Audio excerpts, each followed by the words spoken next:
სამი წმინდა დედის ნატრვა. პავლე ეპისკოპოსმა გვიანბო, აღმოსავლეთში წმინდა ადგილთა მოსალოცად რომ ვიყავი, ერთ მონასტერში მივედი. წინამძღოლი და ბერები გამომეგებდნენ. მოვიკითხეთ ერთმანეთი და მონასტრის კართან ჩამოვსხედით.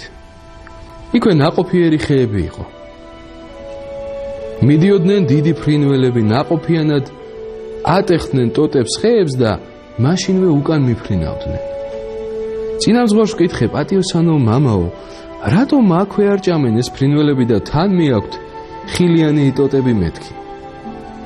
მან მიპასუხა, წმინდა მეუფეო, უკვე 12 წელია ისე იქცევიან ეს ფრინველები, როგორც დღეს თქვენ ნახეთ. მე ვიფიქრე, იქნებ ღვთის განგებით ხდება ასე. შესაძლოა მთაზე წმინდა მამები ან დედები არიან და ღმრთი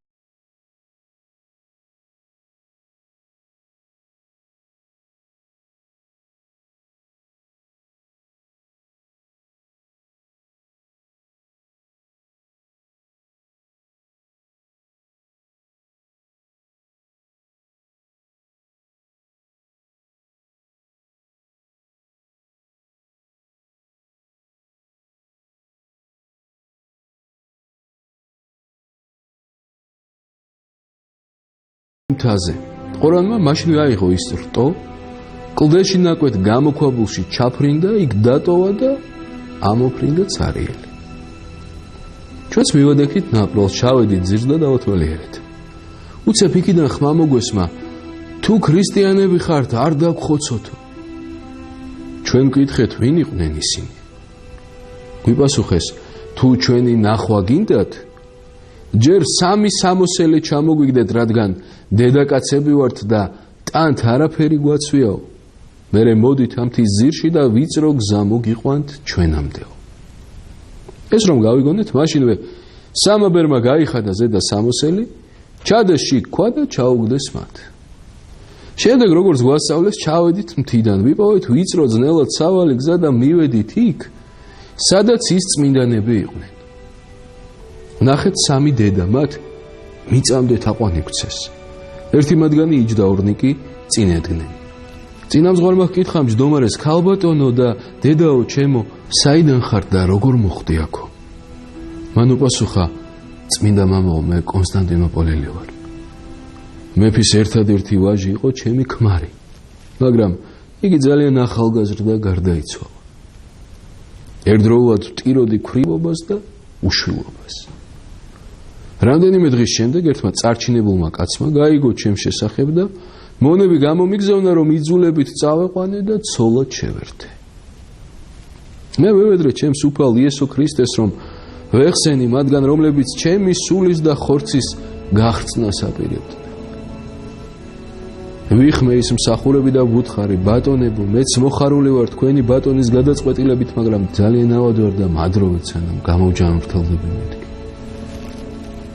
ისინი მაშინვე სიხარულით გაბრუნდნენ და დამიბარეს. რა კი ასეა? ჩვენი ბატონი თუნდაც 40 დღესაც კი დაგელოდებათ. მათი წასვლის შემდეგ ყველა ჩემი მონა გავათავისუფლე და ოქრო დავორიგე. დავტოვე მხოლოდ ეს 2 მხევალი, რომლებსაც ხედავთ. მთელი დანარჩენი სიმდიდრე გლახაკებს გავუყავი. ვიხმე ერთი ჩემი ნათესავი კაცი, ქრისტიანი და პირობა ჩამოვარდი, რომ ჩემს შემდეგ სახლკარს გაყიდდა და იმასაც გლახაკებს დაურიგებდა. ასე მოვიშორე ამ სოფლიური საზრუნავი. ღამით წამოვიყვანე ეს მხევლები. ამჟამად ჩემი სულიერი დები. შევედით ნავში და ღმრთის წინამძღვრობით ამ ადგილამდე მოვაღწიეთ. უკვე 18 წელია, რაც ადამიანი არ გვინახავს. დღეს პირველი შემთხვევა იყო, რომ თქვენ გიხილეთ. ჩვენი სამოსელი 2 წლის შემდეგ დაიფლითა და ტანზე შემოგვეხია. წინამძღვარმა ჰკითხა, რით საზრდოობდნენ ამ ხნის მანძილზე?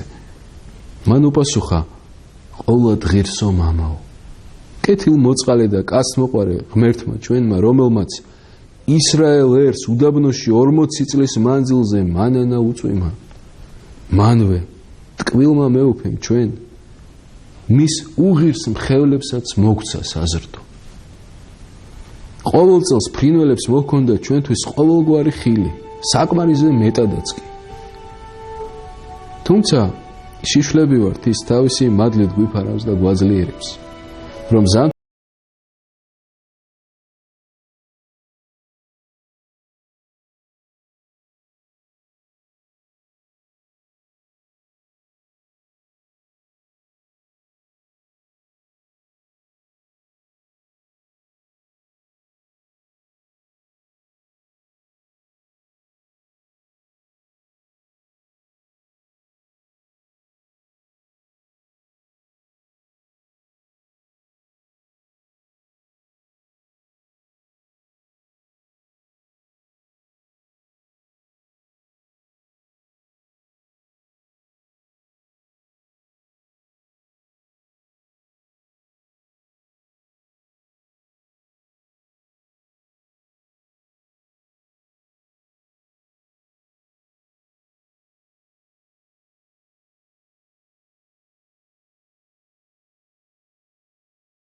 ჩვენ ყველანი დავგრძელეთ და უკან გამობრუნდით იმ ღმერთის მაქებელნი და მადიდებელნი, რომელმაც თავისი განგებულებით ამ სასწაულის ღირსი გაგვხადა.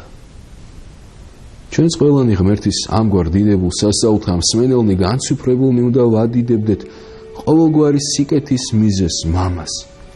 მადლობდეთ ყოველივე კეთილის განმახორციელებელ ძეს და თაყვანს ვცემდეთ ყოველივეს სრულმყოფ წმიდა სულს, რომელსაც ჩვენის ყოველი დიდება, მადლობა და თაყვანისცემა საუკუნიდან აწდა უკუნისამდე.